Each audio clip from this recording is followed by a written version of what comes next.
오늘 하나님께서 우리에게 주시는 말씀은 창세기 50장 15절부터 21절의 말씀입니다. 15절부터 21절까지의 말씀입니다. 구약성경 80면에 있습니다. 저와 여러분들이 한 목소리로 함께 봉독하겠습니다.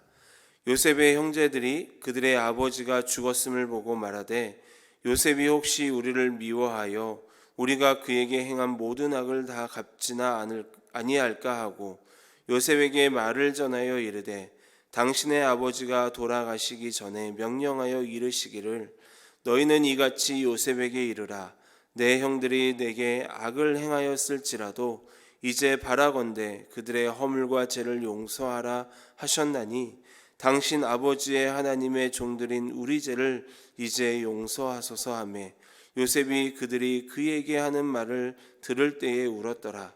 그의 형들이 또 친히 와서 요셉의 앞에 엎드려 이르되 우리는 당신의 종들이니이다.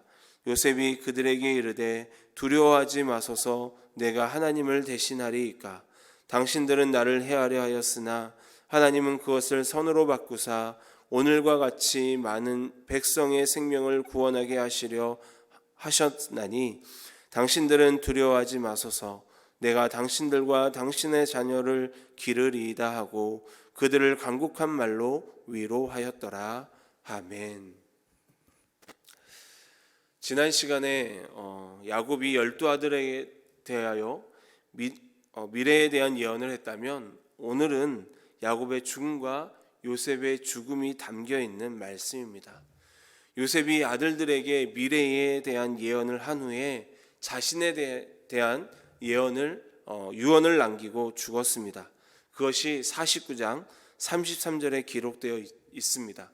그리고 오늘 본 50장은 야곱의 죽음에 요셉이 슬퍼하는 장면으로 시작하면서 그리고 마지막은 요셉의 죽음으로 결말을 마치고 있습니다. 이 새벽에 죽음에 대해서 이야기하는 것이 조금은 그렇지만 사람은 누구나 죽음을 맞이합니다. 죽음은 피해갈 수 없죠. 히브리서 9장 27절에 이렇게 기록되어 있습니다. 한번 죽는 것은 사람에게 정해진 것이요 그 후에는 심판이 있으리니. 사람이 죽는 것은 정해놓은 하나님의 이치입니다. 그렇기 때문에 우리는 하나님께서 정해놓으신 이치대로 죽음을 맞이하고 흙으로 돌아가죠. 야곱도 조상들이 누워있는 곳에 장사할 것을 아들들에게 이야기했듯이 우리 또한 죽음을 맞이하게 될 것이고 흙에 묻힐 것입니다. 그런데 우리가 어떻게 죽느냐가 중요합니다. 한번 왔다가 가는 인생 잘 살다가 아름답게 가야 하지 않겠습니까? 죽음을 잘 맞이하고 아름답게 가기 위해서는 천국의 소망을 가지고 이 세상을 살아가야 합니다. 하루하루 살아가지만 오늘이 마지막이라는 마음을 가지고 최선을 다해서 천국을 소망하며 살아갈 때 우리는 아름다운 삶을 살아갈 수 있고 아름다운 죽음을 맞이하게 될 것입니다. 오늘 말씀을 보니까 야곱이 죽은 후에 형들은 요셉이 자신들에게 해를 가하지 않을까? 미움을 주지 않을까라는 생각을 가지며 두려움에 있었습니다. 형들은 요셉이 아버지가 살아있는 동안에 자신들을 해치지 않을 것이라고 안심했지만 야곱이 죽자 요셉이 자신들을 죽일 것 같은 미워하면서 어떻게 요셉이 가지고 있는 권력으로 자신들을 어떻게 하지는 않을까 하는 두려운 마음이 있었습니다. 그래서 형들은 요셉에게 이렇게 이야기합니다. 오늘 말씀 16절과 17절입니다. 요셉에게 말을 전하여 이르되 당신의 아버지가 돌아가시기 전에 명령하여 이르시기를 너희는 이같이 요셉에게 이르라 내 형들이 내게 악을 행하였을지라도 이제 바라건대 그들의 허물과 죄를 용서하라 하셨나니 당신 아버지의 하나님의 종들인 우리 죄를 이제 용서하소서 하며 요셉이 그들이 그에게 하는 말을 들을 때에 울었더라. 아멘. 16절과 17절은 야곱이 죽기 전 요셉에게 했던 유언을 생각하고는 요셉에게 아버지가 이야기했던 것을 고스란히 형들이 이야기하는 내용입니다. 형들이 이렇게 이야기할 수밖에 없었던 이유는 무엇일까요? 그것은 바로 그들이 저질렀던 지난 시간 오랫동안 해결되지 않고 있었던 죄 때문에 그렇습니다.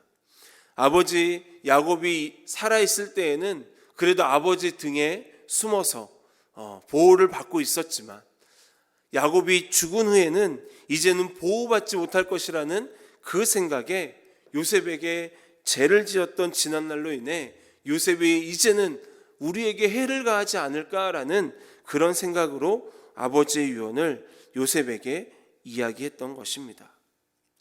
이 아버지의 유언의 내용을 들은 요셉은 19절에서 형들에게 이렇게 이야기합니다. 두려워하지 마소서, 내가 하나님을 대신하겠습니까? 요셉의 이 이야기에서 우리가 알 수 있는 것은 심판은 요셉에게 없다라는 거예요. 오직 심판은 하나님께 있음을 요셉의 이야기를 통해서 우리는 알 수 있습니다. 요셉은 형들의 그 이야기를 듣고 자신에게는 심판의 권한이 없기에 형들을 심판하지 않겠다라고 이야기하면서 형들의 그 죄의 고백 그리고 용서를 바라는 그 고개 숙임으로 인해 용서해 주었습니다. 아버지 야곱이 죽은 후 형들과 요셉의 관계는 서먹해지고 멀어질 수 있었는데 형들이 고개 숙이고 용서를 구함으로 관계의 회복이 이루어지게 되었습니다. 여러분, 우리 안에도 이런 모습이 있지 않습니까? 인간관계 속에서 해결해야 하는 문제들이 있는데 그 문제들을 바로바로 해결하지 못하면 서먹해지는 관계 속에 살아가기도 하고 또 이것이 오랜 시간 지나고 나면 서로 등을 돌리며 말을 하지 않게 되는 경우가 우리에게도 있다라는 거예요. 그러나 누군가가 먼저 관계의 해결을 위해 나선다면 인간관계 속에서 관계는 서먹해지는 것이 아니라 문제 해결을 통해 그 관계가 다시 회복되어지고 돈독해지는 것을 경험하게 됩니다. 그렇기 때문에 우리 역시 관계 회복이 정말 중요해요. 형들은 요셉이 가진 권력으로 자신들에게 해를 가하거나 죽이지는 않을까 하는 두려움 속에 있었지만 요셉은 형들에게 내가 하나님을 대신할 수 없습니다 하면서 관계의 회복을 이루게 되죠. 문제 해결이 이루어지니 요셉과 형들의 관계에 회복이 일어났습니다. 여러분, 우리가 이 땅에서 아름다운 관계를 가지기 위해서는 어떤 경우라도 누구를 정죄하거나 비판하지 않아야 합니다. 예수님께서도 마태복음 7장 1절과 2절에서 이렇게 말씀하셨습니다. 비판을 받지 아니하려거든 비판하지 말라. 너희가 비판하는 그 비판으로 너희가 비판을 받을 것이요 너희가 헤아리는 그 헤아림으로 너희가 헤아림을 받을 것이니라. 아멘.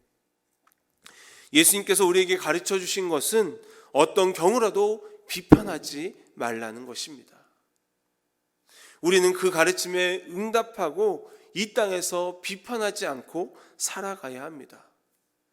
여러분, 예수님께서 우리의 죄악을 용서하시면서 로마서 8장에 예수 안에 있는 자에게는 결코 정죄함이 없다라고 말씀하고 있어요.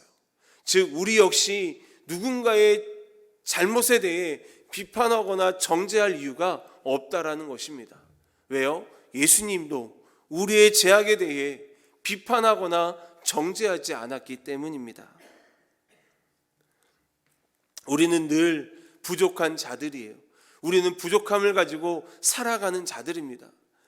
내가 잘났다는 사람 이 세상에 덜어는 있지만 그러나 우리는 부족한 자들이에요. 예수님께서는 부족한 우리들에게 마태복음 7장 3절에서 또 한 번 이렇게 말씀하십니다. 어찌하여 형제의 눈 속에 있는 티는 보고 내 눈 속에 있는 들보는 깨닫지 못하느냐. 우리에게는 부족함도 있고 잘못된 점들도 있습니다.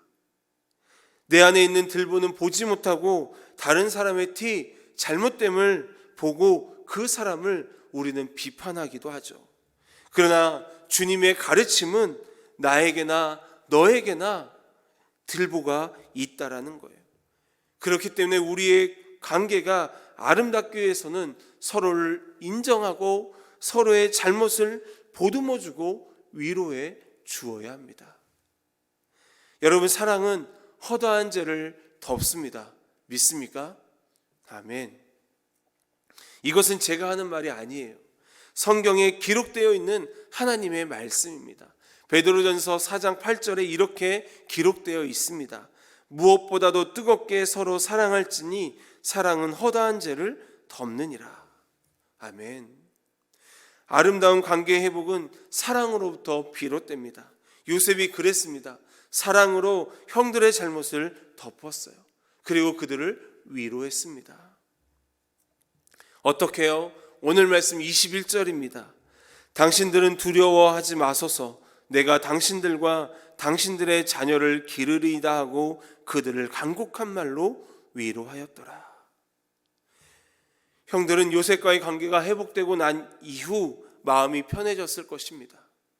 그리고 그들을 향해 요셉이 위로해 주니 그 관계가 서먹하지 않고 사랑으로 가득했을 거예요.